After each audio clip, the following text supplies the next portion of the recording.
Good morning, good afternoon, good evening, whenever you happen to be watching / listening to the first ever episode of the football podcast with DeeJam and friends. Thank you very much if you have taken the time to join me today. We've got an interesting topic of discussion for the first ever podcast on this channel. We're going to be talking about Scottish football and the standard of Scottish football, what's going on up there north of the border, and there's only one person that I could ever decide to choose to pick on this podcast. I know him as Callum. You probably know him as Keepers. Callum, how are you doing? I'm alright, thanks. Thank you for having me on. No worries. No worries. I always wanted, if I was ever going to do a podcast, to talk about Scottish football, because I think it's one of those topics that, for people who watch English football, they don't really understand it. Do you know what I mean? 100% agree. Yeah, they don't really get what it's about. And no. I've always been interested in it. Whenever I can get an opportunity, I always watch as much Scottish football as I possibly can. So I wanted just to have a bit of a general chit chat about it. And you were the first person that popped to mind. The first episode, I was like, right, I'm doing this. I'm getting Keepers on. I'm getting you on. Good. I'm glad I come across that way. So for those who are sort of like on my channel, and for those of you who may not know who you are, just introduce yourself and kind of like how long you've been sort of watching Scottish football, who do you support, what channel do you have, just a little bit of an introduction for yourself. Okay, well, my name is Callum, but most people just know me as Keepers. I make football manager videos on YouTube and just kind of general football videos in general. Make Celtic videos, and therefore you can obviously tell that I'm a Celtic fan. Yes. In terms of how long I've been watching Scottish football, since as long as I can remember, pretty much. I can remember my first Celtic game. I don't remember what age I was, but it was very, very young. And since then, I've been going every single year. I think it's over 10 years I've been going now. So you could say it's my kind of bread and butter. Yes. So I mean, you have a season ticket, don't you, with Celtic? Yeah, I always have done. Yeah, fantastic. So you've been watching it for over 10 years. So you know the game inside out. Yeah. I think so. I'd like to think so. Fantastic. Well, I mean, let's start with Celtic. They're obviously your team. Let's have a little bit of a discussion about those, because at the moment, as we record this, you are currently 24 points clear of second place Aberdeen. You're 33 points clear of your lovely rivals, Rangers, and you've already won one cup, and you're into the final of another cup. Correct. I was actually there yesterday. It was fantastic. You were? Yep, loved it. Amazing. So my throat's still a little bit kind of tingly from yesterday. A little bit hoarse, yeah. I watched the game on TV, and I have to admit, I was really disappointed with Rangers, but we'll talk about them in a minute. Okay. For Celtic this season, how good has it been? Well, to put it short, this has been the best season that I've ever watched or I've ever been a part of. Wow. Okay. So Brendan Rodgers really has taken you on to the next level then. Yeah, instantly. I didn't expect it. I expected good things to come, but not to the kind of magnitude that Rodgers has lifted the team up to. Because when you talk to certain people, and when I have a sort of general discussion with my mates, the kind of thought is, well, has he actually improved you, or has the actual standard of the league, has it got worse? I mean, what would you say? Have Celtic massively improved, or is the league level? Because when you look at those numbers in terms of 24 points clear of second place, 33 clear of third. I mean, is there much competition, or has he done amazing work with you guys? Well, if you kind of see it in the past kind of 10 years or so, we've never done as well as we have this year. Yeah. We've never had this big of a point gap. We've never won the league so quickly, and ever. This season's been the quickest Celtic have ever won the league. And if you compare it to the last two seasons, obviously we had Ronnie Dyler. He wasn't the right fit for us. I personally think he took us down a level. Yeah. So if you talk about it in that way, like, has he improved Celtic from what Ronnie Dyler done? Yes. But in terms of the expectations, to be fair, if you support Celtic, or if you're the manager of Celtic, you're expected to win every single game like without a doubt. Like you go into every match and you need to win. Yeah. So in terms of that, we've met that expectation, but the fact that we've never met that before, I would say that is an improvement. Like if we've never, well, we have gone unbeaten once, but to have done it again, we don't do it very often. Yeah. So that's just, I mean, if you go by numbers, we have improved. But in terms of the league standard dropping, there's like a yes and no to it. So say for teams that do well. So obviously recently Aberdeen have done really well in the past ever since Derek McInnes has come in, they've done well in the past 3-4 years. And then obviously Hearts went down and jumped back up, and they've kind of came back up quite well. Obviously where they are right now isn't great with the new manager and things. Yeah. But obviously you get the same teams kind of teetering in the kind of relegation zone. But I personally would say the league has improved. Okay. I would personally say in the past couple of years it has definitely improved. Now, if I had somebody on here who is a bit of a negative about Scottish football, they would probably, because I know I've had my mate say this. Obviously, you just mentioned Derek McInnes there. Yeah. He came down to Bristol City and did an absolutely appalling job. Really, really bad job.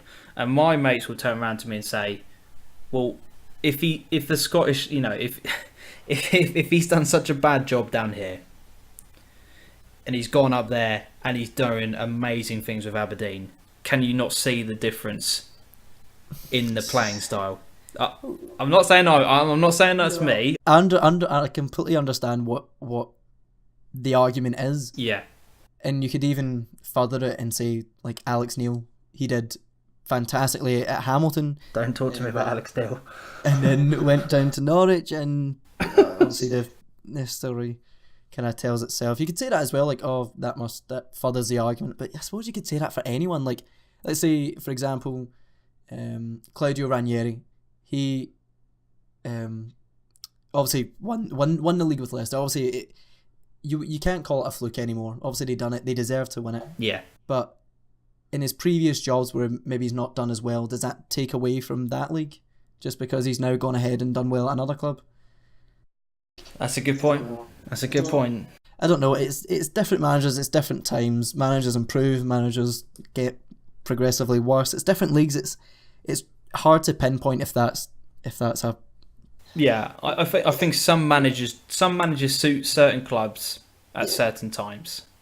Because obviously, different clubs. There's different boards. There's different facilities. You never know. There's a lot of kind of external and internal factors that could really change something like that. Yeah. So I mean, in terms of Aberdeen, then how impressed have you been with them this season? Obviously, again, people will say 24 points clear behind you, so they're obviously not doing that well, but they are doing really well this season. They are really, really well. From what I've seen, they play some really good attacking football. I mean, how impressed have you been? Really good. Like, obviously, when we play them, as I said, we're expected to win. But other than any other game, they play fantastic. They've got a really, really great setup just now in terms of the players they've got, in terms of their new facilities that they've got coming in, and they've got other various different new things getting built for them, just because they are constantly improving. There's a stat somewhere, I won't be able to find it, of kind of how Aberdeen have done pre-McInnes, and it's like 8th, 6th, 8th, and then when McInnes came in, it's been 3rd, or I think it was like 4th, 3rd, 2nd, and 2nd. So they've instantly made a jump up. As I'm saying, they've got a great setup just now, and obviously you'd think, oh no, we've got more competition. This is bad. Like, we shouldn't want this. But I'm really happy that they're doing well, and I'm happy other clubs are doing well. Like Hearts, obviously not at the minute, but overall they've stepped up a level and they're doing better, and I welcome it completely. No, I think, from an outsider looking in, it makes the league more interesting, and I'm looking forward to seeing how Aberdeen actually do next year, especially because I mean, I've been very, very impressed with them so far this year, and if they can then add European football on top of that next year, possibly, that they can then attract in some different calibre of player, which hopefully can then take them on to another level. Because if you constantly see Celtic and Rangers, it can get a bit, sort of stale. But I mean, let's talk about Rangers. You're going to absolutely love talking about this. Yeah. I think. I mean, how? I mean, were you expecting them to sort of struggle as much as they have this season? Well, first and foremost, before I go into talk about Rangers, there's a stigma that every Celtic fan hates Rangers fans, and every Celtic fan love to just rip into Rangers, and every Rangers fan, and vice versa. Okay. I would say I am 100% not like that. Like you get Celtic fans who are obviously Rangers were liquidated, and you get Celtic fans who constantly wind up Rangers fans being like, "Oh, you're not the same club," blah blah. I'll be that, whether that's true or false. I'm not the sort of person who goes and kind of winds people up. I don't go and I'm not, as the phrase is, I'm not something like a 90-minute bigot.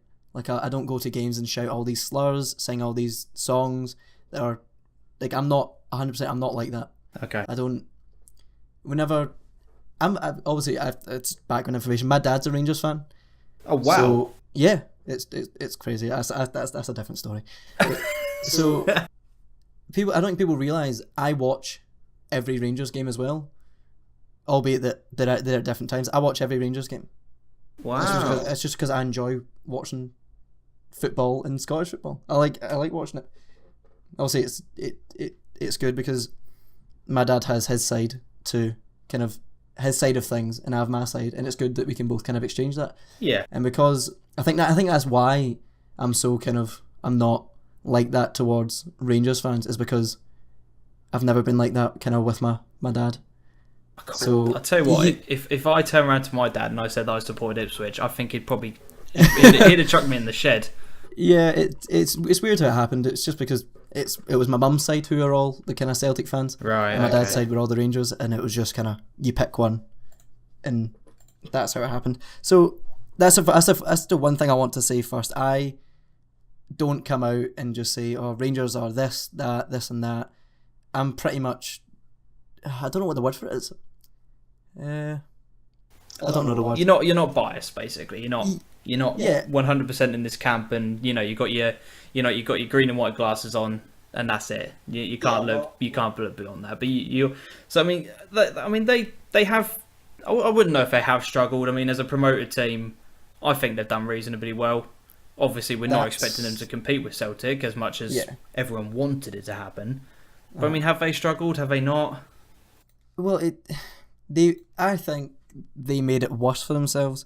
Obviously, recently promoted, financially they're not great. That's just fact. Yeah.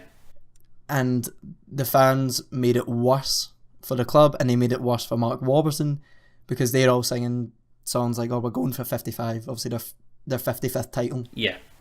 So they raised the expectation for Rangers to say it's kind of like the kind of underdog revival story of, we're back, we've been away for so long, we're back, and we're going to take it from you straight away. That's what their fans thought. Yeah, kind of like Juventus in Italy when they got down to their level and then went back up and just blitzed the league straight away. But if you take away the fact that they are Rangers, if they were just Club A and they've just been promoted into the top division, for them to then go ahead and finish, oh well, it's obviously yet to be seen. If they did go ahead and finish third, that's great for a team who've just been promoted. Yeah. Like that's an achievement. Usually you'd come up and you try and kind of build your way up, battle relegation, and then maybe lower table, then mid table, then you're up into the kind of first, second, third spots. But they've just instantly come in and they've come up into third. Obviously, you need to take into the fact that they are Rangers. Their finances, albeit they're not great, they're still better than most other Scottish clubs. Yes. And they have the reputation. Yeah. They have the board. I mean, players will want to join Rangers. And you've seen that this season. You've seen players like Emerson Hyndman, obviously on loan from Bournemouth. He came up to Rangers. Yeah. You wouldn't come up to someone like Dundee or Ross County, and that's not talking badly against those clubs. That's just... No, it's the size of the club. It's the size of the club. It's the pool that brings you in, isn't it, really? So, could they have done better? I don't know. I don't think they could have. If they finished the season strongly, then well done. Like I would say that's a win. I think the one thing for me, because obviously, again, I watch it from an outside, so I don't see the full ins and outs. I don't watch the full games, but whenever I do see them, and granted, it is mainly in the derbies. I think the one thing that disappoints me, is that, especially what happened on Saturday, or Sunday rather, is that they just did not compete. No. At all. It was so disappointing as a derby, because normally there's some sort of bite about Rangers and about how they play. And I mean, he got his tactics completely wrong in that game, but that's another issue entirely. But it just didn't feel like a proper Glasgow derby. Yeah. There's something missing from Rangers at the moment, and I don't know whether or not this season has just been a step too much in terms of their progression, and hopefully next year they can get themselves sorted. But something, for me, watching that game yesterday, although it was a great game, something was missing. Yeah, I was, and if you ask any Celtic fan who watched the game yesterday or who were at it, it was surprising to see that they didn't step up. Yeah. Like, I'll tell you, for the full week, this usually happens. See, the week before the Old Firm, you get the feeling. So, like, say if the game's on a Sunday, as soon as it hits the Sunday before, you start getting nervous. Like, that full week, you walk about Glasgow, you can feel it. Like, you can feel, like, everyone knows what's going to go down at the weekend, and you really start shitting yourself. Like, to the people I've spoken to, I said to every single one of them, I'm so nervous of what's going to happen. And the main reason for that is because I don't know what Pedro Caixinha's like. Obviously, Rangers' new manager. I don't know what he's like. I don't know if he's any good. Yeah. So I wasn't sure what they were going to come out with. So it was surprising to see that they didn't compete, and it was ridiculous to an extent about how they played. Like, I couldn't tell you how many times they kicked the ball out for a shy, or for a throw in. Sorry, it was like it was constant, and the players, they didn't seem up for it, and he got the team selection completely wrong. Like, and this is from a Celtic fan's perspective, he got that team selection wrong. Yeah, he did. Yeah, he massively got that wrong.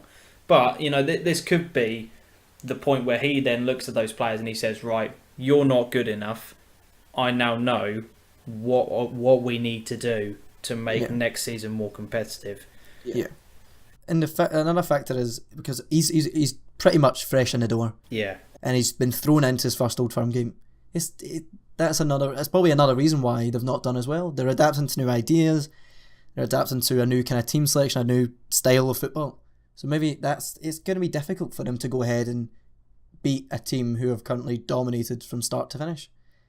So I suppose you can say that too. But I mean, that's that semi-final apart. Obviously, the Aberdeen Hibs semi-final. That game was brilliant. It was really, really good, wasn't it? And I'm really looking forward, because I don't know how you feel about it, but when people say to me, like, you know, if someone did ask, who is your Scottish team? If I had to pick someone, it would be Hibs. I've always watched them from afar, and I really, really like them. So the fact that they're coming back up next year, to get the Edinburgh Derby back in the league again, just adds something more to this division. I've actually not had a look at the Championship table, but you could have 3 derbies in the Premiership. You've got Dundee United, if Dundee United get up. Oh yeah, tell you what, that game as well. And then you've got obviously the Glasgow Derby, and then you've got the Edinburgh Derby. Yeah, the Edinburgh Derby, especially with the pitches that they have, with the fans being so close to it. Oh, it's unreal how close. It's just, I'd love to experience it for myself. Although I haven't just admitted that I prefer Hibs. I probably better not go to Tynecastle anytime soon. So, I mean, let's move on. Not move on slightly, but a couple of weeks back, or maybe a couple of months ago, you and Bood FM had words on Twitter about the standard of the Scottish game. I remember quite fondly. Yes, he was referring to the Scottish League in, I think he described it as Sunday League football. You can't be proud of winning the title with that level of football. Now, I know you responded on Twitter to that, and I have to admit, I was reading it and I was just like, "Boo, come on, man, you're just embarrassing yourself. This is not funny." But I mean, all respect to Bood. He's a lovely guy. I've got no issues with him whatsoever. Yeah. but it's so wrong. That whole Twitter conversation epitomises English fans who know nothing about the league. 100%. That's first hand. You read that Twitter conversation, that's exactly what I see on a daily basis. Right. From any Twitter post that I come about Celtic, you get people who go, oh, it's a Mickey Mouse league, it's a tin pot league, oh, the classic Manan could score in that league, stuff like that. And it's frustrating to the extent I've learned to just leave it. I don't bite back. Right. Unless it's completely ridiculous. So, I mean, if you actually, I mean, if you know, for argument's sake, because I think the majority of people who will be listening to this will probably be English rather than Scottish, whatever. Yeah. If you were comparing the actual Scottish League to a division within the English format, what kind of level would you put it at? Because Derek Adams, who's the current Plymouth manager, has said that in terms of a wages side of things, he believes that his team, Plymouth, now promoted to League One, he thinks that his team could be competing with the Scottish League. He didn't, not necessarily Rangers and Celtic, but he said the rest of it, he thinks he's now Plymouth side in League One can compete. Where would you put the Scottish League? I think this is another thing people need to realise. The Scottish League doesn't. Obviously, Celtic are 10 miles ahead of the league that we're in. So, take Celtic out of the equation. Celtic are out. I would say that league is League One standard. Okay. I would say if you chucked all the Scottish teams into the Championship, obviously disregarding Celtic. Well, if that's what you could chuck Celtic in there, I would say Celtic are the only ones that would survive. I would say the rest would do. And it's because I think of reputation and a wages side of things. Say Championship wages, that would rival Celtic wages. Probably Celtic have a lower budget, like a lower wage expenditure than Championship clubs. And that's just how it is. Whenever we sign a big player, I've always said they won't get any more than 25,000 a week. And we don't sign many big players. Never. And I've always said to myself, if I was ever a Celtic manager, I would never pay anyone over 25,000. And I would never pay big money for anyone. It's funny because whenever we sign a player, it's always quite a big risk. Whereas if you say for obviously teams in the Premier League, they can afford to buy players, say for example for like 2 million, and they can afford for them to be flops. We can't do that. Whenever we sign a player, it's always a huge risk, and we've done that in the past. We've signed, especially with strikers, for definite. We've had strikers in the past. I'll name a few like Amido Balde, Timu Puki, Mo Bangura, all bought for millions, and have just flopped. And the difference is we can't really afford to do that. Whereas teams in the Championship, you've seen Championship teams spend big money too. They can afford that more. So I would say in terms of that side of it, you don't see Scottish clubs spend a lot of money on players. You rarely ever see even $1 million spent on players. It's very, very rare. Incredibly rare. I mean, for me, if I was, again, looking from an outside in, I think if you look at it from an overall league perspective, I would probably have to agree with you in terms of League One. I think Celtic, if you put them into the bottom, if you put them into the Premier League, I think you could actually do quite well. Because if you look other than the top 7 of the English league, the rest of the standard of the Premier League is pretty poor. And it always baffles me why Norwich can never crack it, but that's another story. Yeah. Because the rest of the Premier League is not actually that great. And I honestly think Celtic are probably Premier League quality. Okay. Whether or not they'll get into the top half or anything, that's another matter. But I think Celtic are Premier League. I think Rangers and Aberdeen could probably just about compete in the Championship. But I think the rest of the league is probably League One. Yeah, I agree. But I mean, you are right. The amount of money being spent in the Championship at the moment is ridiculous. I mean, we've spent nearly 6-7 million on Yannick Wildschut from Wigan. and he's barely played any time for us. How much was that? Sorry. I think we spent about 6 or 7 million. See, in Scotland, if you're signing a player for 6 to 7 million, he better score you 50 goals a season, and he could be playing centre back if he had to. If you buy someone for that amount of money, you bet your arse he better be the best player in that league. Yeah. Otherwise, you're getting like your arse torn to shreds here. Yeah, that's the thing. He can't even get on our bench, and that's, to us, for someone who watches Scottish football, that's insane. Like, let's say, for example, we had a player you might know of, Daryl Murphy. yes. Okay. He was at Celtic. Yeah. He did not great. I mean, he was pretty much a part-time player. Not obviously in contract terms, but he played sometimes, then he didn't. Then he went to, correct me if I'm wrong, did he go to Ipswich? Yeah, he went on loan a couple of times and then finally signed permanently. But again, he didn't do that. He had one season, didn't he? And then there was rumours going about that he was going to sign for another club for like big money, and I'm like, how? Like he wasn't young by any means. He was aging, and it was just crazy for us to see that that's the same Daryl Murphy, the one that we had, who wasn't anything special, and then he went down into the Championship, did kind of okay, and then just got this big price tag slapped on him. You see, when you bring out examples like that, yeah, it kind of says, well, what is so great about English football? Do you know what I mean? If somebody like that comes down to the Championship and performs well, and when Ipswich sold him, they massively missed him. I mean, massively missed him. Really? And that's crazy to hear, because he wasn't anything special for us at all. Oh no, he was their main man. He was literally, their entire game plan was bought around him. And when he was sold, their fans went into absolute meltdown. It was crazy. But when that something like that happens, as I said, it does just kind of show why is the English league? Why do people obsess about it so much and think it's at like this pinnacle? You have to reach English standard. I know.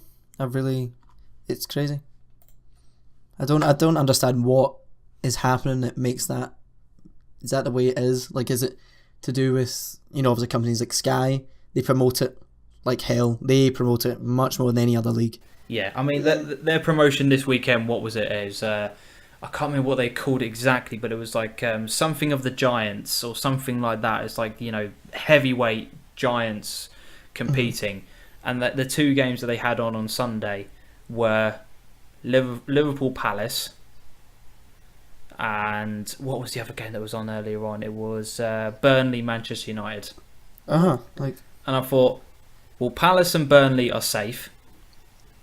Manchester United and Liverpool, yeah, okay, they might finish in the top four, but I mean, who really cares? But it was built up to be like this massive thing, and people who will see that advert will be like, oh, I really, really want to watch that game. It means so much. And it's like, no, it doesn't mean that much. It doesn't mean anything. It's just, but, Sky, BT, they build up these things, don't they? It's just, it's what they're paid to do, I guess. And yeah, exactly. And it's always the same phrase comes out. It's like, oh, the Premier League is good because the bottom team can beat the top team. And you're like, look, wake up. That happens in every league in the world. Bottom teams beat top teams all the time. It's down to so many factors, whether it be on the day, conditions. Most things are down to luck. Things that happen in football, a lot of it is down to luck. Don't use that as that's why we're the best league in the world, because someone who, like Sunderland, could randomly beat Chelsea one weekend. Like, that doesn't mean anything.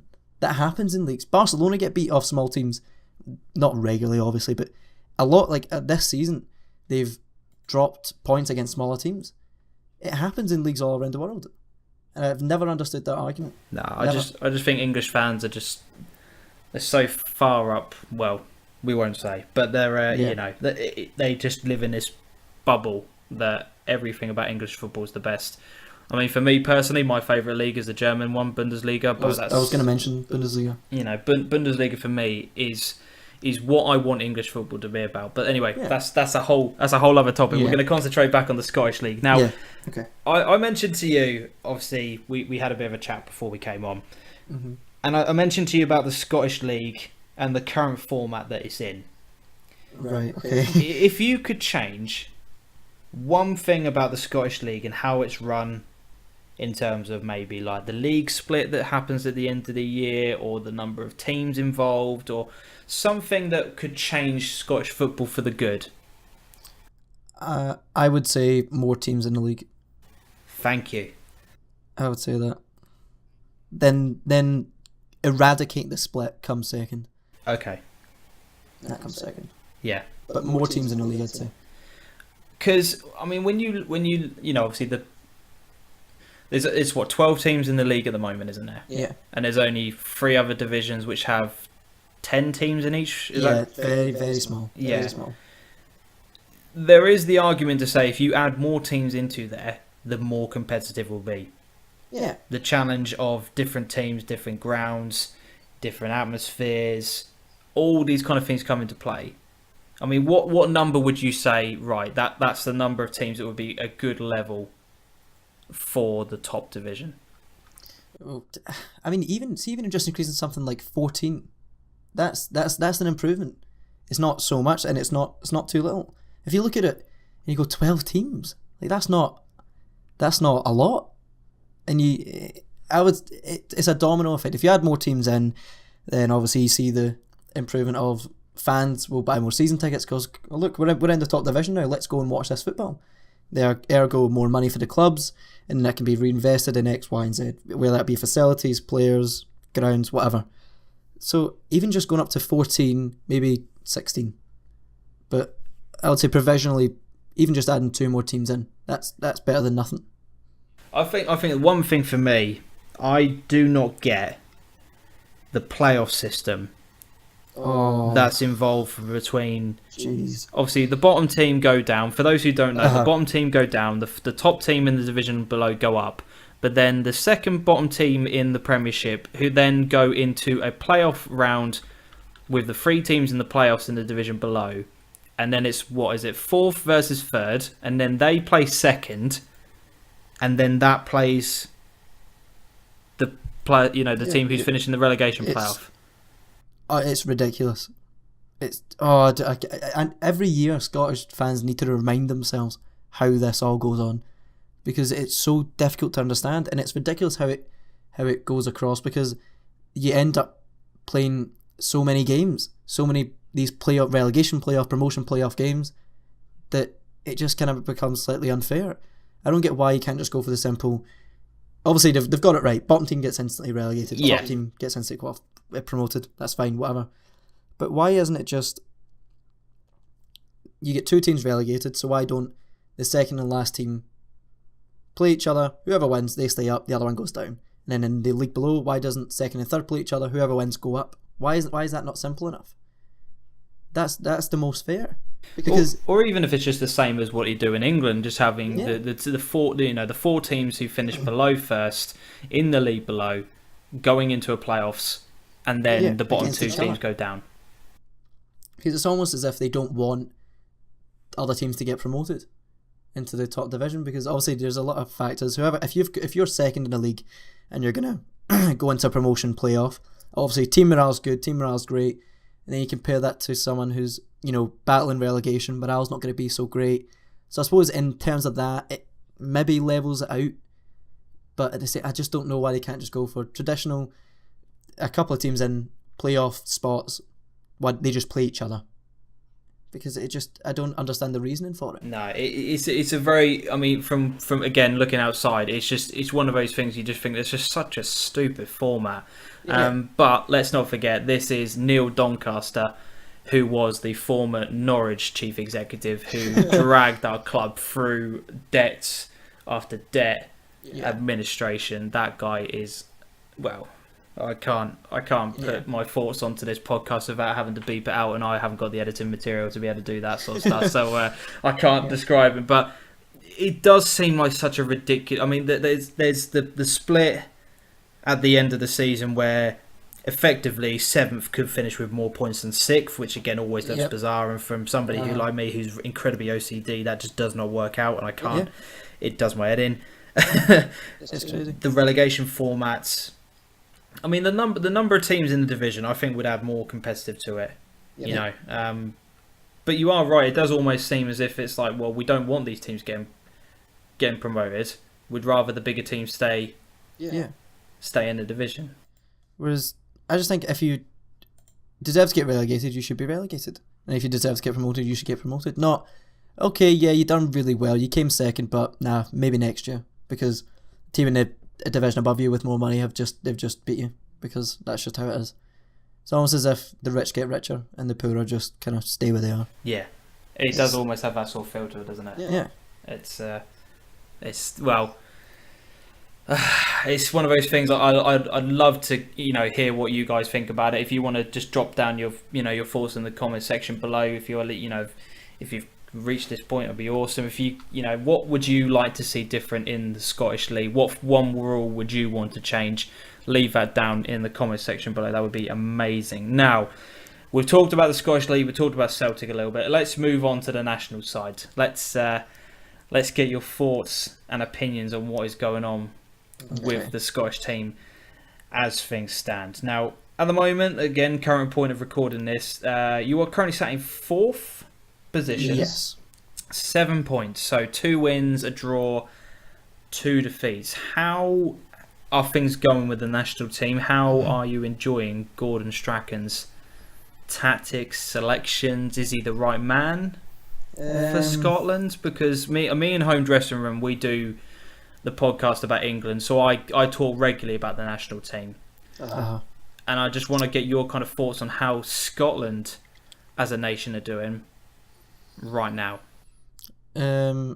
So, well, obviously in the previous qualifiers for the Euros, I think it was not cruelly taken away from us, but in another year, another group, we would have been going to the Euros, 100%. With the points we had compared to all the other groups, if we were in any other group with that point tally, we would have been through. We'd have been going to the Euros and having an absolute ball.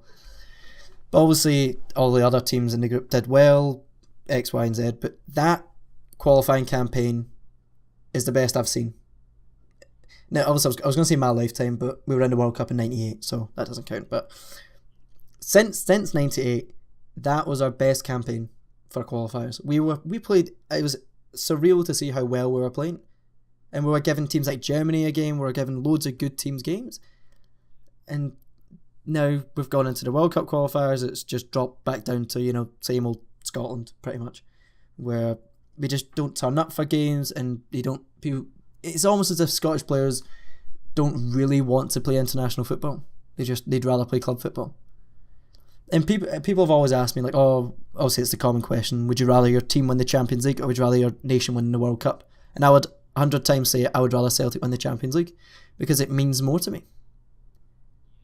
International football, not that it doesn't matter to me, but club football weighs more to me than international. But in terms of where Scotland have got it wrong, there are a number of things. Strachan's not bad. I'm a fan of Strachan. He's a bit stubborn at times. It's just his team selection that you ask anyone, number one problem with Gordon Strachan as Scotland manager, they'll say something along the lines of Lee Griffiths and team selections. What do you mean by that?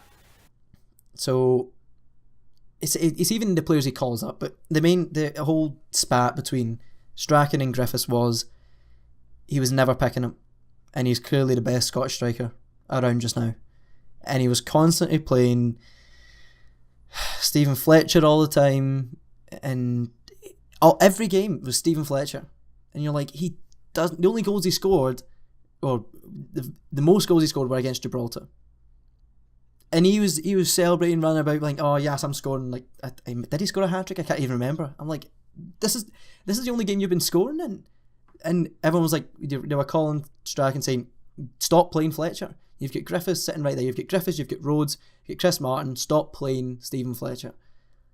And he was just constantly picking him, and no one knew why. And then he finally came out and went, "Don't pick Griffiths because he's just too small." And you're like, you are that stubborn that you have one striker who's taller than the other, but the big comparison is one's good and one's clearly not. Do you know what? I'd love for the Argentina manager to just turn around and go, do you know what? I'm going to not pick Lionel Messi anymore because he's too small. Yeah, it's almost as if he just panicked and just said the first thing he came to his head. So that if you ask anyone, probably Gordon Strachan, they would say team selections and more, namely Lee Griffiths. And he's started playing him in the past couple of games. I think he may have given in to the pressure of it, or maybe he's kind of put his glasses on and realised, oh wait, that I can actually see that Griffiths is a much better striker than Stephen Fletcher is. In pretty much all departments. Pretty much he's better at finishing, he's better mobily. He's just... Everyone was so frustrated that every time we'd see the team sheet, it's Stephen Fletcher up top.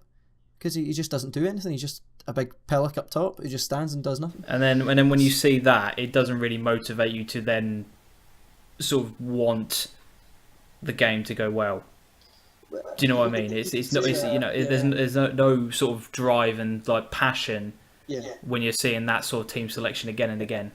Because you just see it and you don't become surprised that we end up losing, because you're just like, well, obviously we're not going to score, we're not going to win, because we've got players like Stephen Fletcher up top. Whereas you've got a whole host of ammunition on the bench who aren't getting played, they could easily better our chances. Another problem is our pool of this generation of Scottish players aren't fantastic. Now, I was going to touch on this because I've, before doing this, before setting myself out on this podcast, I've done my own little bit of research, and I had a look at the current Scotland squad that was selected for the last game against Slovenia. Do you know how many players out of the 29 are currently playing in the Scottish League? Well, it'll be very low. It's going to be... Well, I suppose you've got 4 from Celtic, I'm sure. Tierney, Brown, Armstrong, and I don't know. I'm sure I think Forrest as well. So that's 4. You've also, I think, is it just 4? It's not all Celtic, but I'm sure. No, there's currently 8 players. 8. Okay. So 8 players from your main league are currently playing in the Scottish format. Do you know how many players played in the Championship? Oh, like something like ridiculous, like 11. It's 14. Oh, surprise. 14 players play in the Championship. I've got the numbers here. So we've got 1 goalkeeper, 2 defenders, and 4 midfielders. So that's what, 1. So that's 6. So 6 players are in the Premier League. If again, if we're comparing it to our Premier League's the best league in the world, if we're saying that, so you've got 6 players from the Premier League, and effectively then you've then got the 1 Bundesliga player we all know about him, Oliver Berg, brilliant player. But does that number concern you in terms of like this, where the Scottish League is at, and then in terms of like the national pool as well? Because you just mentioned that the selection is just not there. Yeah. Well, the main problem was, and that's another completely different point with Scottish clubs, is we don't keep a hold of players. We just... Why? Why don't people want to hang around in this league? Is it purely money? 100%. It's purely money. Clubs grab money whenever they can. Like Kilmarnock recently, they had a striker, Koulibaly, he was fantastic. I think he actually I think he was in the Spurs setup. I think at one point, don't quote me on that. I think he did. Was he? Okay. And then some, I don't want to get it wrong, maybe Saudi Arabian, maybe a team from Dubai came in for 1 million, and that's huge money for Kilmarnock, like huge. And I don't blame them for taking that money, because I don't feel we could have gotten much more for him from any other club. But in terms of players like when, like, say, Charlie Adam and Mikel Arteta were playing in the Scottish League, whenever a bid came in for him, Scottish clubs don't think twice. They just go, oh, there's money, give me it, and you can take our best players. And Celtic, I think, have changed that. Celtic are no pushovers. The past few years, we've got over 10 million for our best players. There's not before, in the past, a lot of Scottish clubs have bowed to pressure or money pressure and just sold players for cheap. Like, I'm sure Charlie Adam was sold for something ridiculous like 500 or 800k. And obviously not right now, but at the time, and he is in general a talented footballer. And Mikel Arteta was at Rangers. They sold him for dirt cheap, and he went on to play for Arsenal for numbers of years. So I would say it's purely money. Footballers will see it as well that, oh, this league's not great, I want to make a step up. That's another factor, but money is a big factor. I mean, the talent is there, and I mean, do you sort of, it's difficult. 'Cause, I mean, do you then look at somebody like Gordon Strachan and just say, well, why are you not looking at talent closer to home? Because there's two names that sort of spring to mind. You've got Graham Shinney, Okay. and Kenny McLean for Aberdeen, straight away. Two names that have performed really, really well this year and not getting anywhere near the team. Yeah, I'd happily have them in. Because that instantly, if your national team manager starts picking more players that play in the Scottish League, it might convince certain players to maybe stick it out for a bit longer. Yeah, because that's what a lot of the time when players want to leave Scotland, their main reason is, I want to have a shot at the national team. That's what most players have said. It's when you leave. Like, I'll go back again. He's not Scottish, but Van Dijk, he wasn't getting into the Holland squad, and he wanted to leave because he wanted to get in there. He wanted to get into the Holland squad. So that's just an example. A lot of players want to leave so they can have a crack at national team. And Gary Hooper did the same when he went down to use. He wanted to leave so he could get into the England squad. And for me, I can tell, look, I was like, look, mate, you're not getting into the England squad. Look how many people are ahead of you. I personally think that is one of the most ridiculous moves in Hooper's career. Nothing against Norwich, but that really sent his career downwards. Yeah, no, I mean, if you look, the two names you've picked out there, Hooper and Van Dijk, they've joined lower mid-table Premier League teams. Yeah. And especially in the case of England, you will not get selected if you're playing for that calibre of team. No, and that's why it was so ridiculous. He was like, I want to go and get an England squad, and he was rumoured to join QPR. I'm like, you're going about it the wrong way. Like, completely. You'd have better chance of getting to England squad up here playing for Celtic than you would have at QPR. He would have been banging in goals for us every week like he was doing. That's the thing. If you're playing for a team who, for argument's sake, are going to be in the Champions League every year, yeah, you are playing against better quality opposition than you ever would be by playing for Norwich. And I love my club, but I'm realistic. I know that Norwich have a ceiling and they will not push beyond that level. The Leicester story was a freak. It can't, or probably won't happen ever again. So the chances of Norwich qualifying for the Champions League are just ridiculous. So for somebody like that to then turn around and say, oh, I'm doing it for the sake of my career, is BS as far as I'm concerned. It is all about the money. Let's not kid ourselves. I was more than happy to go and drive Hooper down to England myself. When he said he wanted to go to clubs like QPR and try and get into the England team, I'm like, look, have you seen who the strikers England have? You're not getting in. Enjoy your career. Enjoy playing football. And now he's ruined it. He's not anywhere near. I mean, look at him. He's a backup player for Sheffield Wednesday. Yeah. I mean, that is where your career goes to. Yeah, and we loved him up here. He was quality. See, our fans were very split with Gary Hooper. It was very much you have to fit a system that works for him. I feel. And he just never cracked it at our club. No. But that was a shame because I was really excited when we bought him. But yeah, well, to be fair, you bought Van Wolfswinkel at the same time, so it was kind of you play one or the other. Why are you doing this to me, Callum? Why are you doing this to me?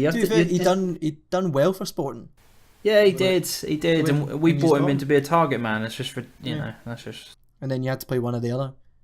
So it was difficult. But yeah, going back to selecting players from home, there are a lot of players in the league who you'd be in with a shout. I mean, what names at the moment sort of stand out for you? Because there's one name that I don't know if he's just disappeared or whether or not he's currently injured at the moment. But Patterson, the right back for Hearts. Yeah, I'm kind of unsure as well. I think he is injured, but he's a name. Obviously, he has been called up before. But when he is fit, he's one of the best right backs in the league. Well, it's the thing when you're looking at the national team at the moment, you're seeing people like Kieran Tierney's being played at right back For a start, that's just bizarre. Yeah. That's but because if not, we don't have any other right back. You either get Alan Hutton or you get Stephen Whittaker, and I'd rather have no one there, if I'm honest. But then, like, they're playing like Akichi Anya, a right back at one point, and you're just thinking, well, hang on, this guy surely must be injured because he's miles better. Yeah, I think I don't know for certain, but he's not been around recently, and I think it is due to injury. Again, if any Hearts fans are listening, please let us know. Yeah.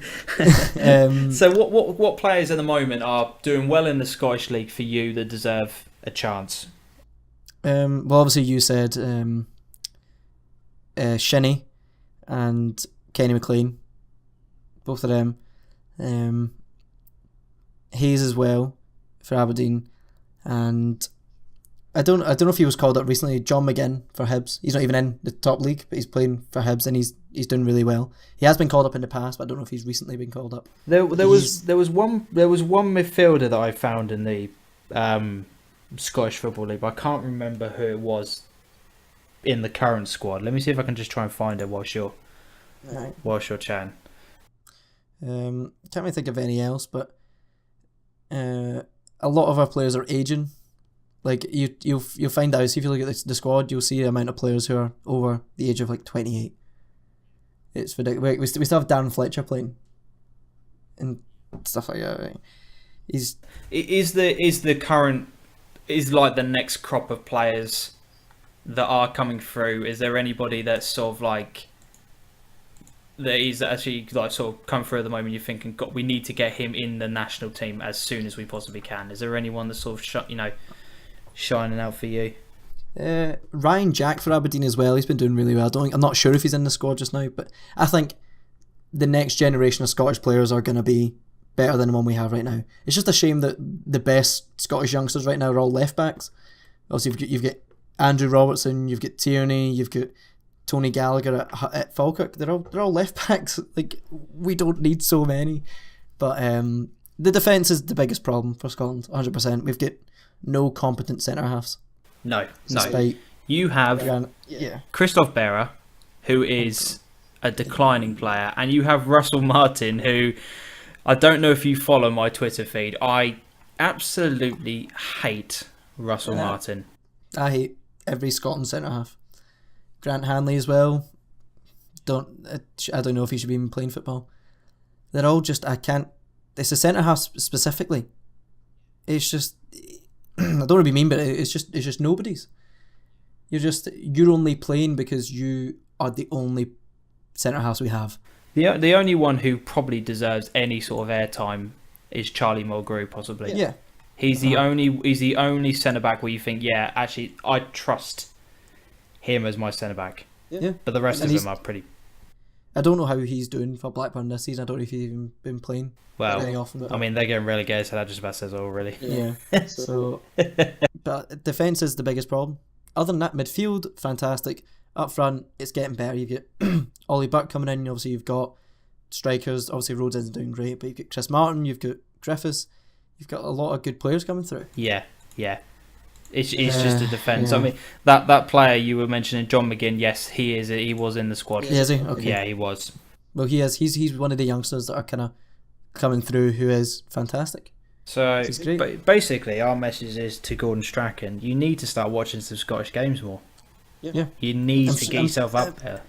I mean, I'm sure he does, but it's that argument of, well, these players play in this league, like this different league, who are obviously a lot better, and I'm going to keep picking them. It's like you say that happens with England. They don't pick players due to form.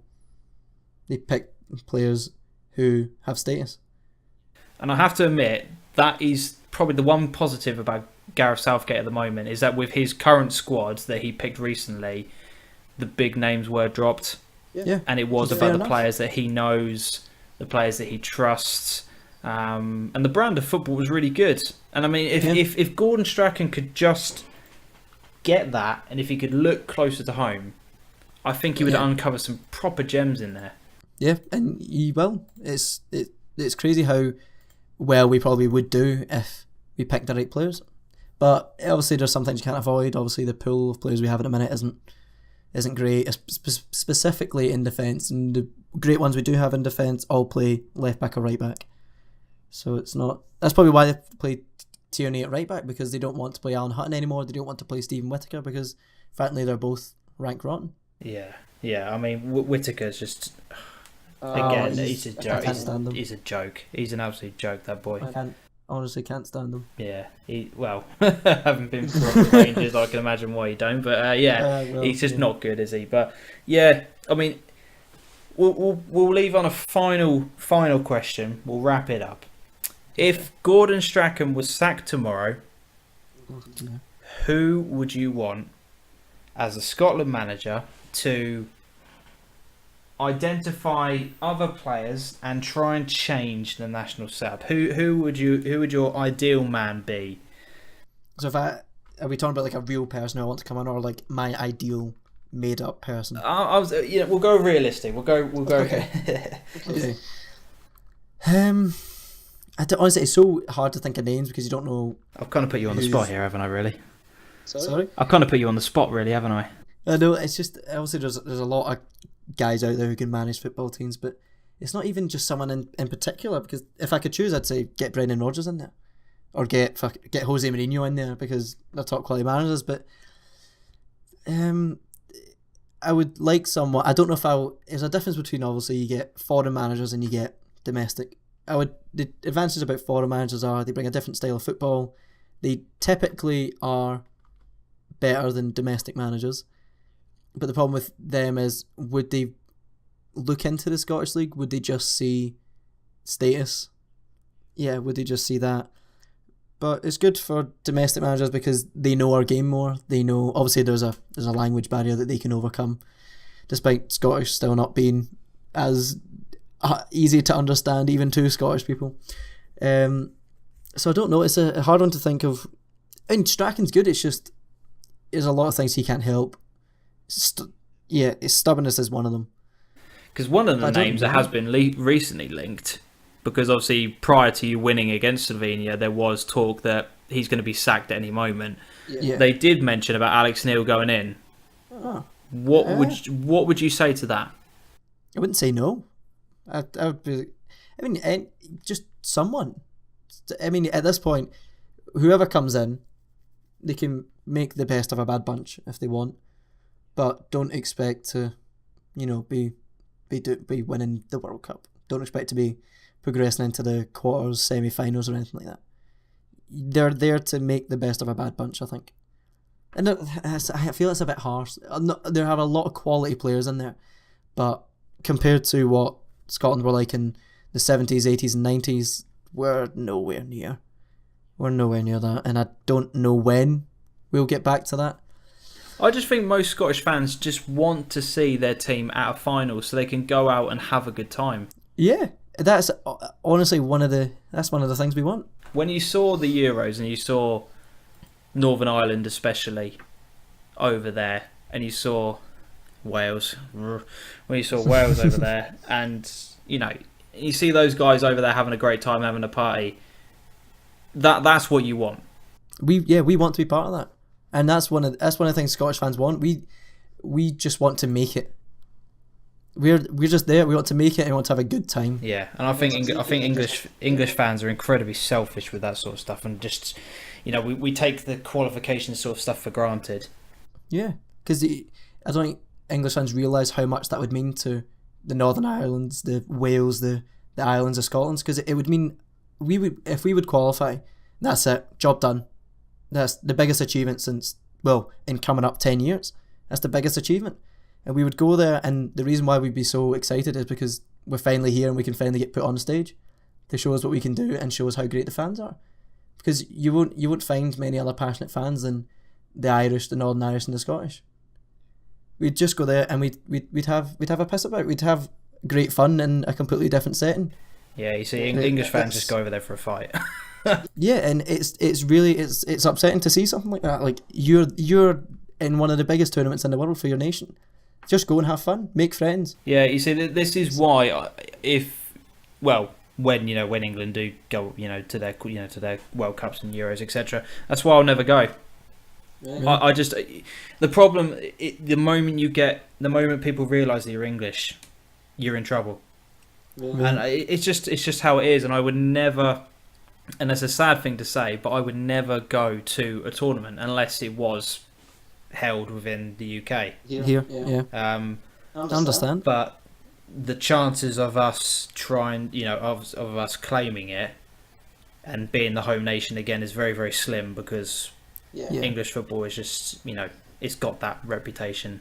So it just won't happen. But yeah, so that's where we're at. That's where Scotland's at. That's keepers. Callum has put the world to rights in terms of Scottish football.